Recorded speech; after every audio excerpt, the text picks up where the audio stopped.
Yeah.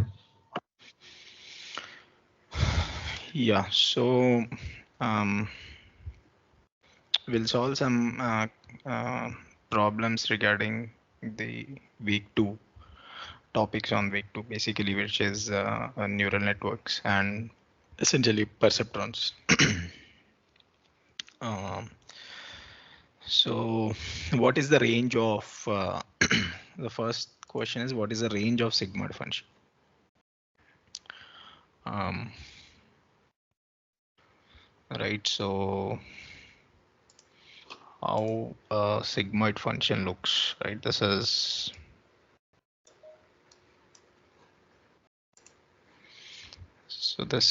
1 over 1 plus e power minus x.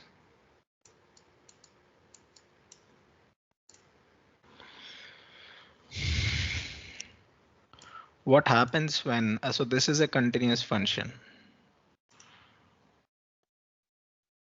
right? This is a continuous function. So what happens at x is equal to 0? So it is 0.5.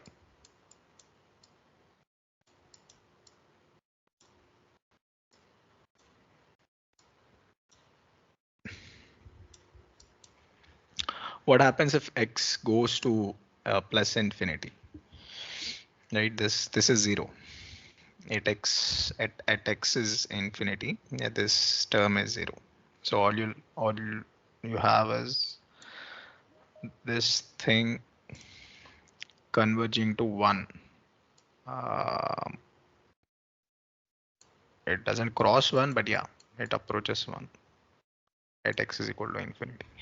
What happens at x is equal to minus infinity? So this whole term blows up the denominator. So you get 0,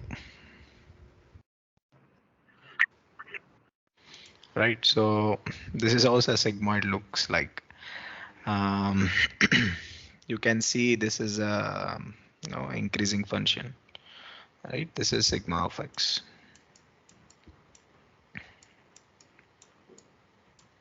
You can verify that by differentiating also. This, if you differentiate this thing, you get sigma of x times 1 minus sigma of x, right? This is positive, right? That's why even because it is increasing function, this is positive, right? Yeah, so that's the first question. And yeah, so what happens to the output of sigmoid function when your input is very small, right? Mod x is very small. What happens?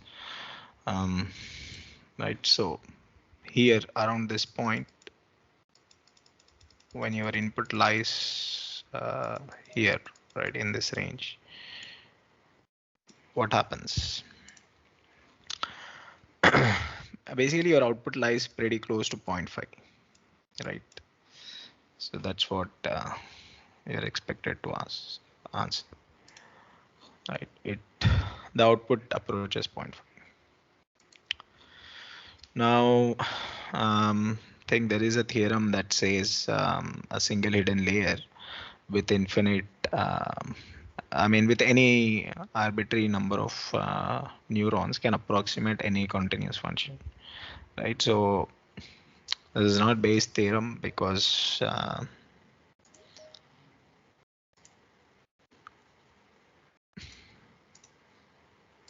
right. So first is Bayes' theorem. Bayes' theorem is not related to that, right? So central limit theorem is also not related to that. Fourier's theorem is different, but it's a universal approximation theorem.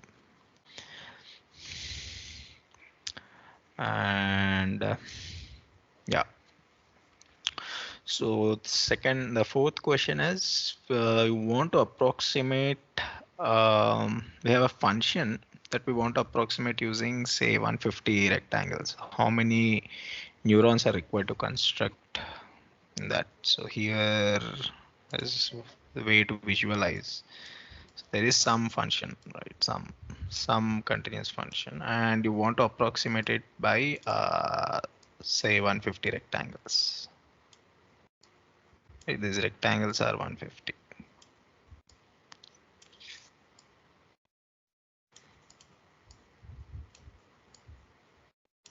Right. So basically these rectangles these are 150 rectangles. There is some function f that you want to approximate through this 150 rectangles. So the question is how many neurons are required, right? So if you have seen the lectures, I mean, it's pretty easy to answer, but let's see. Right, what happens if this thing to sigmoid when we squeeze this thing, right? When we scale this up, right? If instead of x, if I put some 10x, right, what happens to sigmoid? Sigmoid approaches this step behavior. Okay, so right, so this tower you can im imagine as two step functions in opposite directions, right? So to create one this thing, you need two neurons.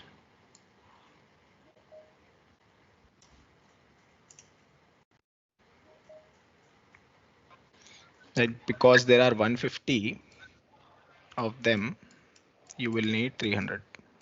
I mean, if you account for bias, then it is 301. Right. So yeah. So this is the right answer. I mean, this is explained in, I think, in detail in the lectures. You can go over them once if you have any doubts. But this is a way to interpret it.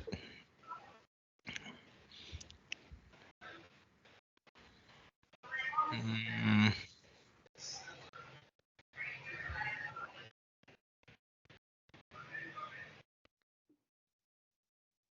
okay, and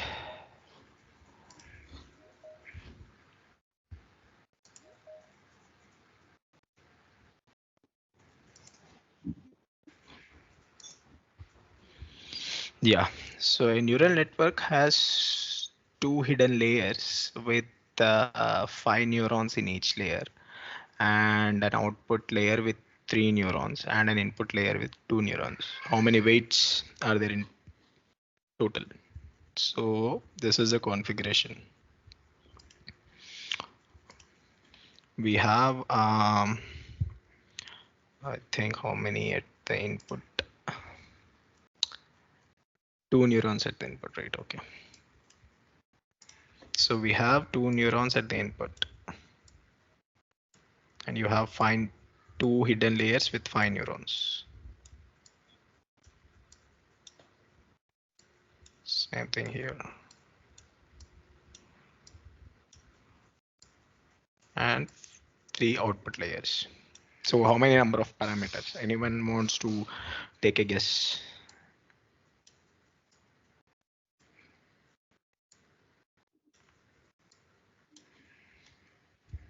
So this is the architecture given of the neural network. So how many weights are present? Internship அனுப்ப மாட்டாங்க. பேசுறது 55. வந்து வராது. ஓ 55. Don't think so. It is 55.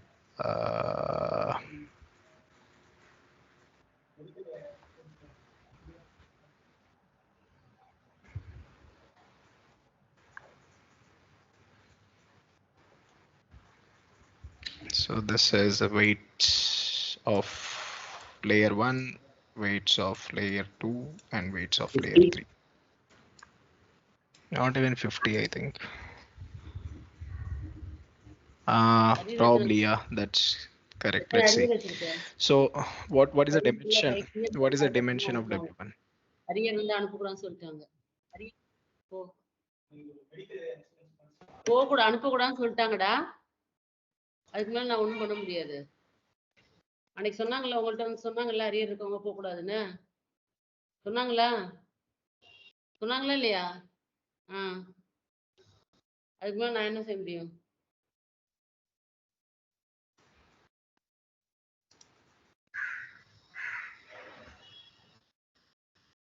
Okay, so W1 belongs to your R power 5 cross 2, right? So here you have 10. Your W2 belongs to R power 5 cross 5, right? 25. Final one is R power 3 cross 5 is 15, right? So this is, you have 50 50 parameters. So this is without bias, right? So if I assume there is a bias term also, how many will have?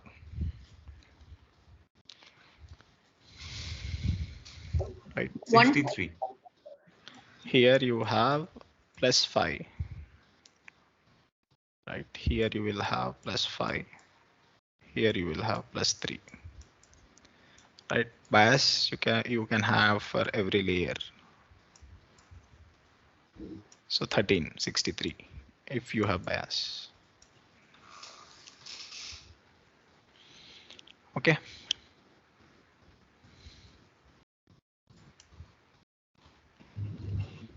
And yeah, so no, so this is sigmoid. This is an activation function similar to sigmoid. There is a ReLU. So now the question is, what is the derivative of a ReLU at 0? Right. So how is ReLU defined? Right, let's see. Right. So this is a ReLU function. So sorry to interrupt. May I ask a question? Yeah. So in the previous one, you showed the dimension of the weight matrix to be from the input layer to the first hidden layer. You showed it to be, I think, 5 cross 3, if I'm not mistaken. Uh, if you could please go back to that slide if possible. Okay. Yeah.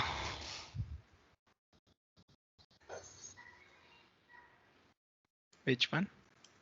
Yeah, so here, sir, in the W1, it's 5 cross 2. Huh. Sir, any particular reason for choosing 5 cross 2 and not 2 cross 5? No, not the same. No, it's a convention. It's the same thing. It's one It's and a the same. convention. That's it. So if you want to Okay, so multiply input from the left hand side, what you say is yes. 2 cross 5. Right? If you want to multiply input from the right, so you can choose 5 cross 2. No, So does no. it make any difference if I maintain the same convention throughout? Would it make a difference? No difference at all. It's just that when you write some, say, back propagation, Yes, sir. um, going forward, right?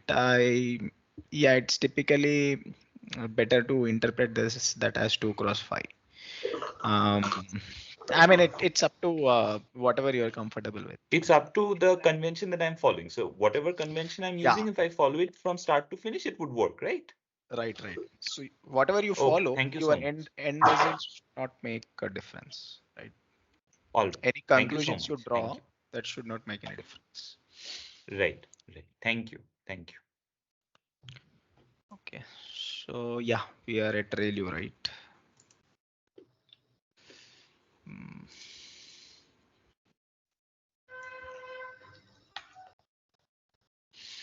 Right, so this is a ReLU rectified.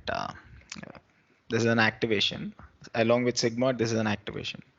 So this is the most popular activation used in neural networks. So the question asked is you want to differentiate ReLU, right? What is this thing? This is 0, right? Because it's a constant function. I mean, it's 0. Essentially, derivative is 0, right? Now, if I go any 0 plus delta positive, where delta is positive, right? And see the derivative here, that's 1, right? So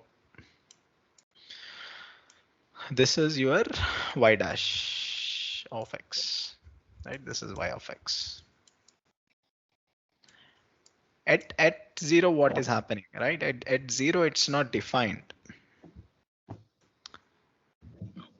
The function is not defined at 0. It has a discontinuity, typically called as type 1 or jump discontinuity. Right, at 0 there is no value. Yeah, 0 plus it is 1, 0 minus it is 0.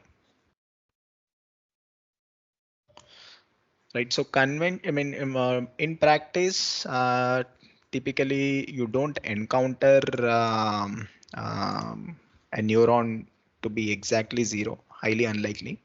But I think even if it is 0, you threshold it to be 0, I think. Yeah, but in practice you won't encounter that. Any questions on this?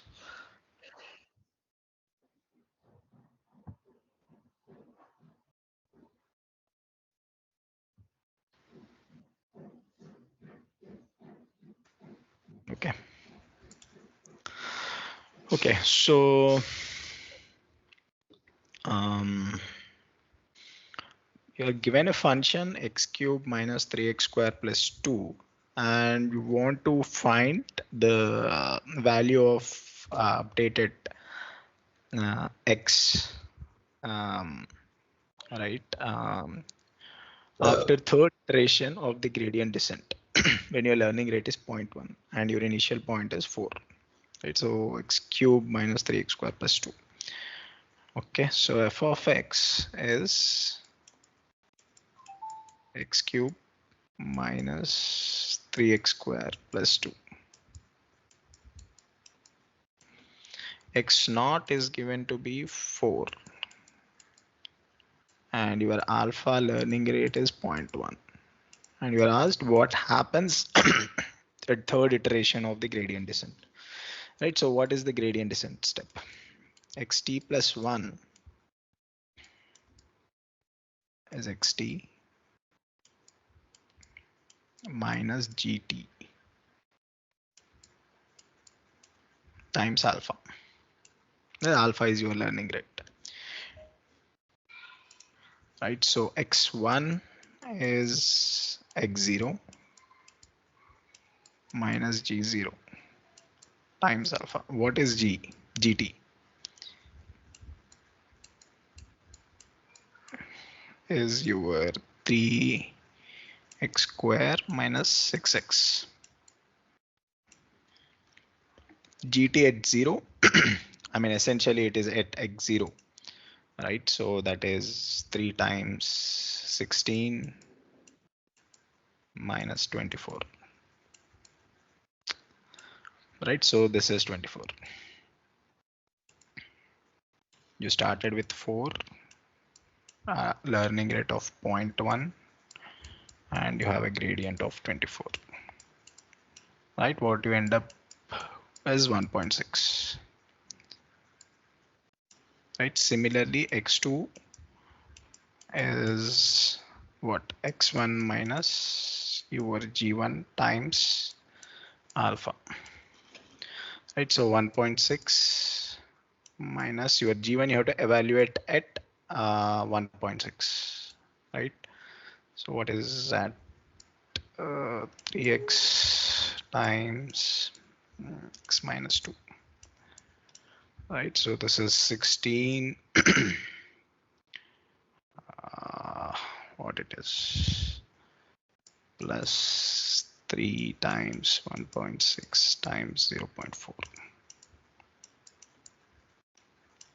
sorry, 1.6, right? It is not 16. Okay, so yeah, you get some x2 here. Then the third iterate, you have to do the same thing, x2 minus g2 times alpha. So the g2 notation is the gradient evaluated at x2, and that's what I meant by g2 when I say. Okay, so this is how you should do it, and I'm not doing because of this, but you know, um, anything, I mean, any questions on this?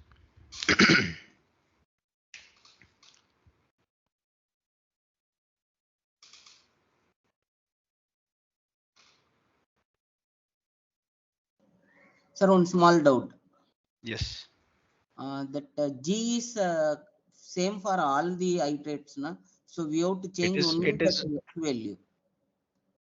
It is not same for all the iterates. No. That It is 3x different squared because minus each 6x iterate, is that gradient. yeah, it has to be same because the function is the same, right? Okay. So I have to calculate that when x is equal to 1.6, what is that GT? Then x is equal Correct. to 4, what is okay? Right. Only axis will change. Right. Okay, thank you.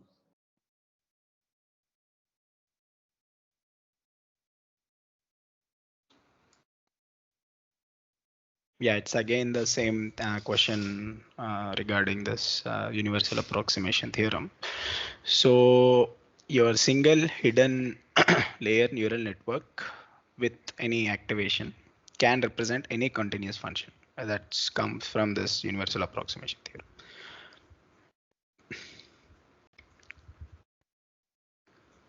Right. So the question is, you are given 3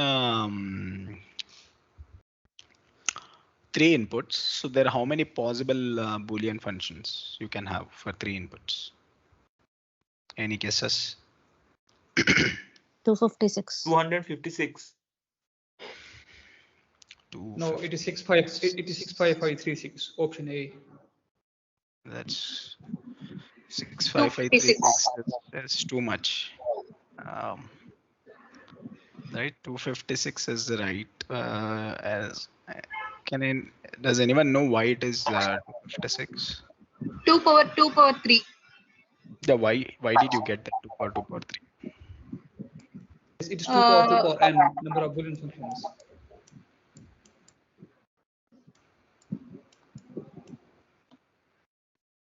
Three input and 8 combinations. It is 2 power 3. Right. So because there are 3 inputs, right? So now you have 8 combinations that are running from 0, 0, 0 to 1, 1 and 1, 1, 1. right? Now there can be a function 1, right, that can assign uh, like all zeros. So basically you have 8 inputs, eight inputs. Now to any input I can assign either 0 or 1, right? So this is in 2 ways you can assign. Similarly for second input also I can assign 2 or 1, right? So this is 2. So when you multiply everything you get 2 power 8. Right, so these many functions are possible. So that's why it is 2 power n. So this is 2 power n.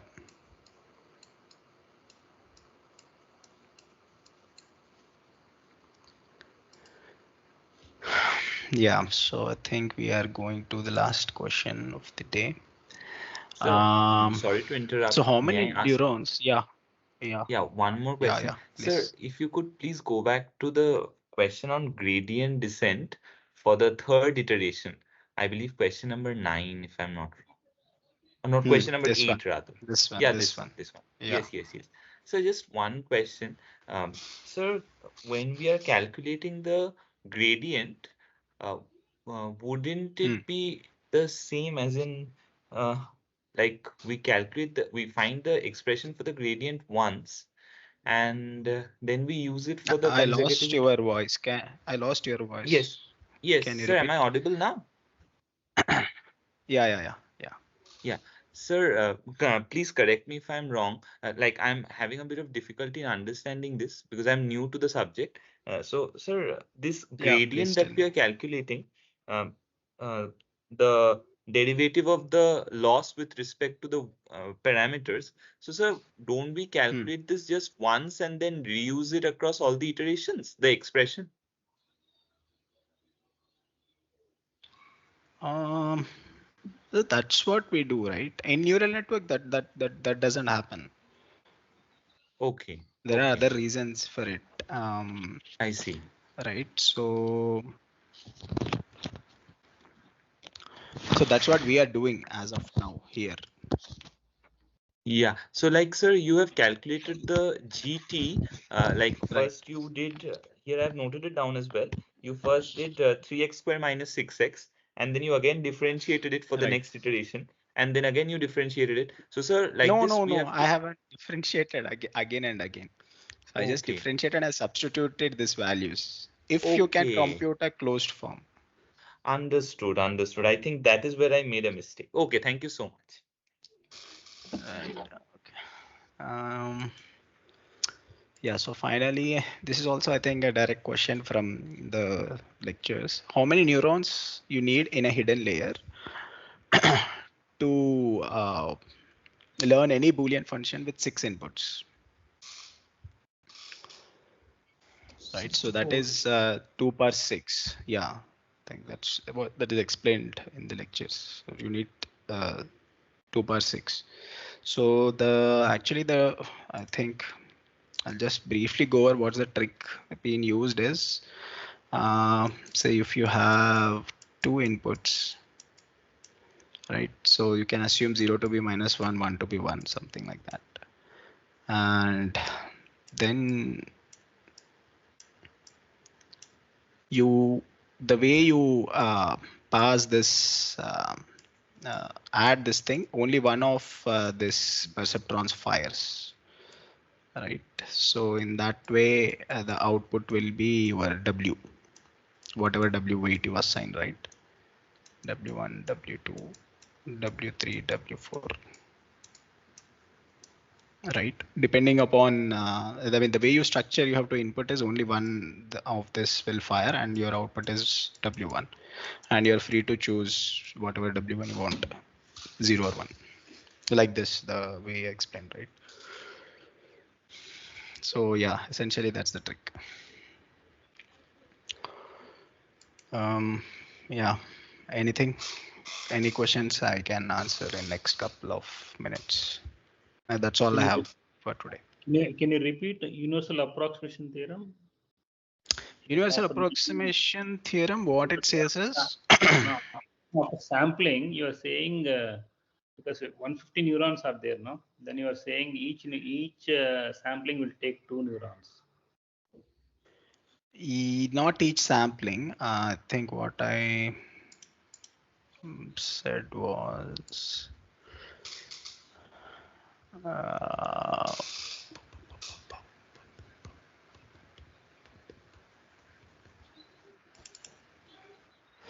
yeah. So each of your this thing, right? A rectangle that takes two neurons because one side of it takes 1 neuron, right, to represent sigmoid. It's essentially the sigmoid in the other direction, Got it. right?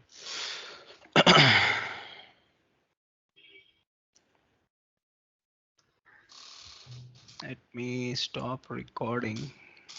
Sir, may I ask one more question, please?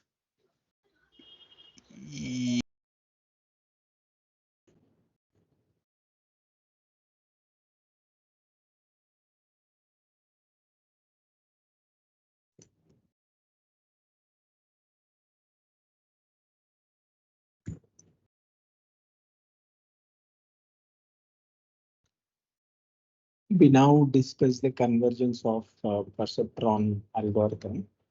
So perceptron is a simple update rule which is used for learning linear classifiers. So we make an update only when there is a mistake. So here the xi is the input and yi is the target outputs, which is in between -1 to +1.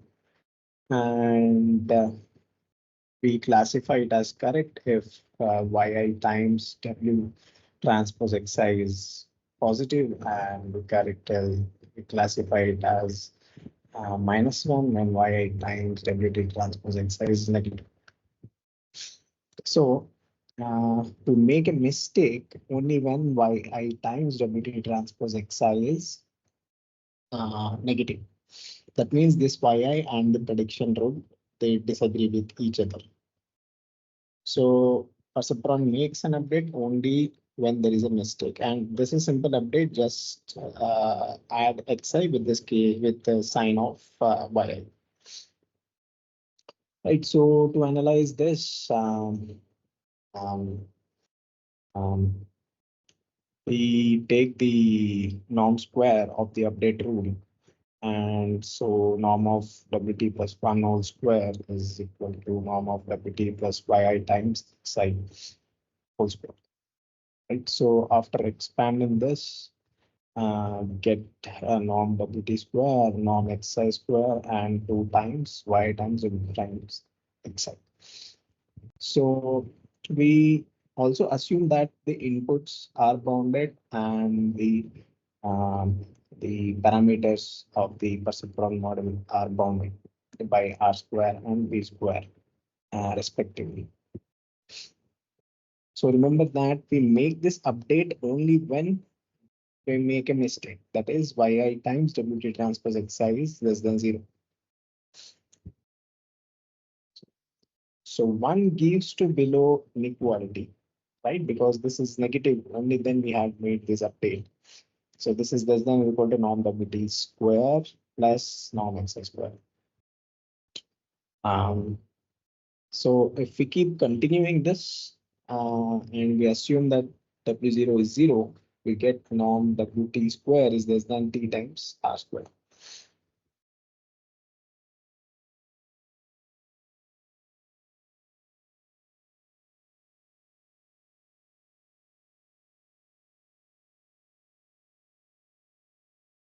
All right, so here we take t as t from 0 to capital T minus 1, and we continue this recursive relationship with norm w0 to be 0 as we initialize with 0 weights, and we end up getting this t times r square. So basically here we are trying to evaluate the number of mistakes that a perceptron makes before it converge.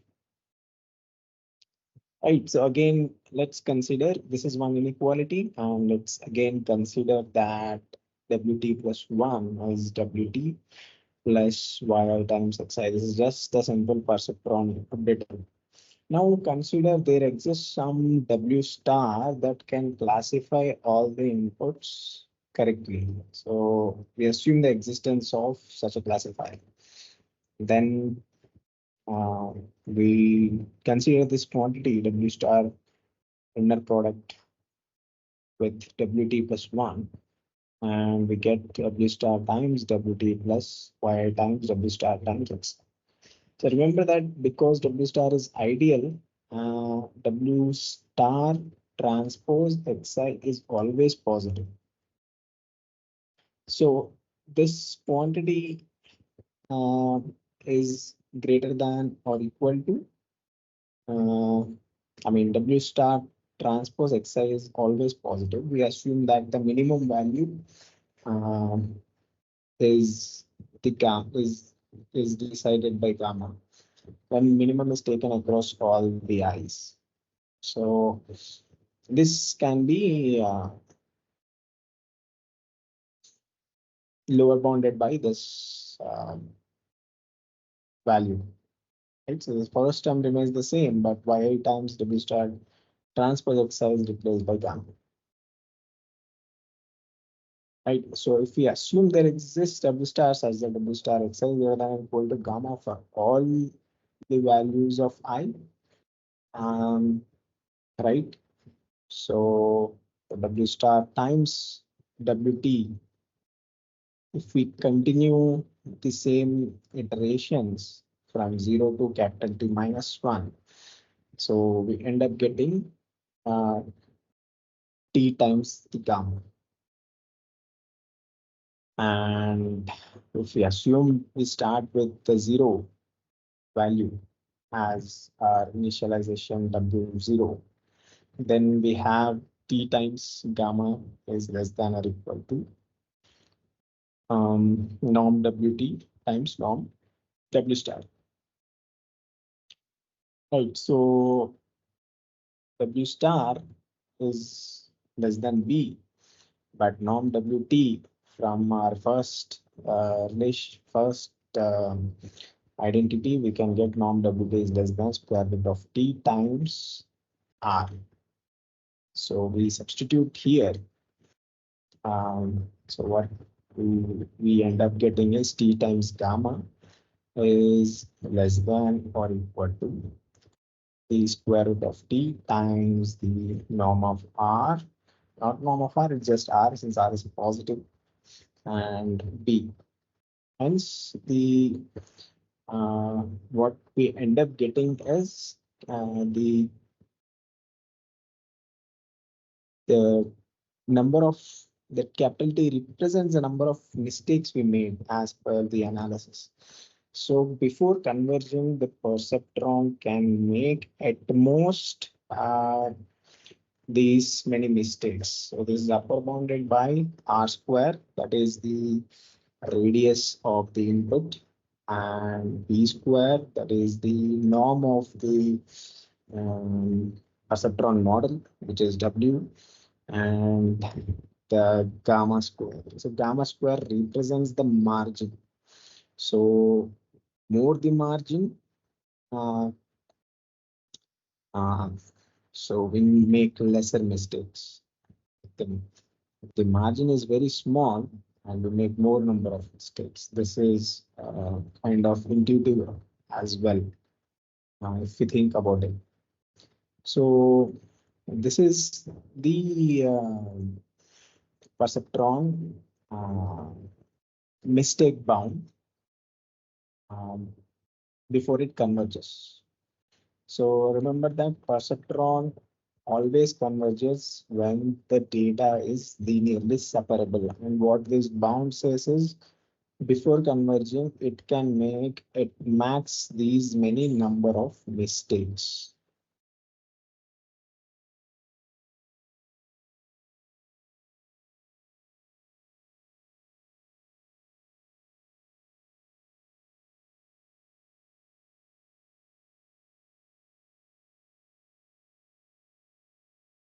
So key things to remember is we classify point to be +1 only when W transpose Xi at any point is positive times Yi is positive. That means the prediction rule and the ground truth signs, they both agree with each other. If they disagree, we classify it as incorrectly predicted and we update our weight. So this algorithm is updated every sample wise. So it's sort of an online kind of algorithm.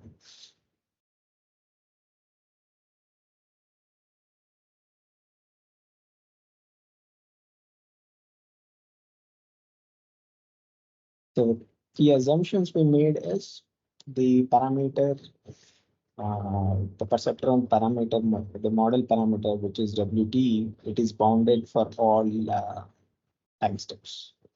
And also the data, the input data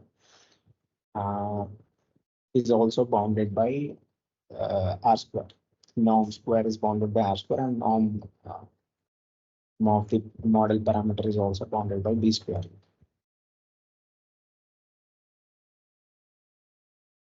So simply by analyzing the current update in terms of the previous update, we get one inequality.